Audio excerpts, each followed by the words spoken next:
ಶಿವಮೊಗ್ಗ ಕ್ಷೇತ್ರದ ಪ್ರಮುಖ ಪ್ರವಾಸೋದ್ಯಮ ತಾಣಗಳ ಅಭಿವೃದ್ಧಿಯ ಕುರಿತು ಹಿಂದಿನ ಪ್ರಸ್ತಾವನೆಯನ್ನ ಮುಂದುವರೆಸಲು ದೆಹಲಿಯಲ್ಲಿ ಮಾನ್ಯ ಕೇಂದ್ರ ಪ್ರವಾಸೋದ್ಯಮ ಮತ್ತು ಸಂಸ್ಕೃತಿ ಸಚಿವ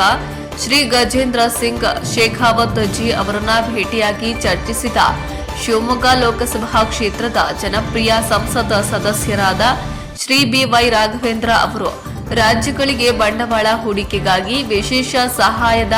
ಅಡಿಯಲ್ಲಿ ಪಡುವಾರ್ಲ್ ಸೋಮೇಶ್ವರ ಕೊಲ್ಲೂರು ಆಧ್ಯಾತ್ಮಿಕ ಪ್ರವಾಸೋದ್ಯಮ ಕ್ಲಸ್ಟರ್ ಅನ್ನು ಸ್ಥಾಪಿಸುವ ಜೊತೆಗೆ ಶಿವಮೊಗ್ಗದ ಇಸ್ಲಾಪುರದಲ್ಲಿ ವಿಶ್ವದ ಅತಿ ಎತ್ತರದ ಶ್ರೀ ಬಾಲಸುಬ್ರಹ್ಮಣ್ಯ ಸ್ವಾಮಿ ಪ್ರತಿಮೆಯ ನಿರ್ಮಾಣ ಮತ್ತು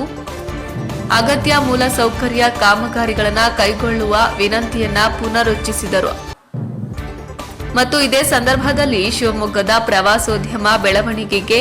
ಈ ಯೋಜನೆಗಳಿಗೆ ನಿರಂತರ ಬೆಂಬಲ ನೀಡುವುದಾಗಿ ಮತ್ತು ಈ ವಿಷಯಗಳಿಗೆ ಸಕಾರಾತ್ಮಕ ಪ್ರಕ್ರಿಯೆ ನೀಡಿದ ಮಾನ್ಯ ಕೇಂದ್ರ ಪ್ರವಾಸೋದ್ಯಮ ಮತ್ತು ಸಂಸ್ಕೃತಿ ಸಚಿವ ಶ್ರೀ ಗಜೇಂದ್ರ ಸಿಂಗ್ ಶೇಖಾವತ್ ಜಿ ಅವರಿಗೆ ಈ ಸಂದರ್ಭದಲ್ಲಿ ಸಂಸದರಾದ ಶ್ರೀ ಬಿವೈ ರಾಘವೇಂದ್ರ ಅವರು ಧನ್ಯವಾದವನ್ನ ಸಲ್ಲಿಸಿದರು. ವರದಿ ರಮೇಶ್ ರೆಡ್ಡಿ ಜಿ, ಆನಂದಪುರ, ಶಿವಮೊಗ್ಗ.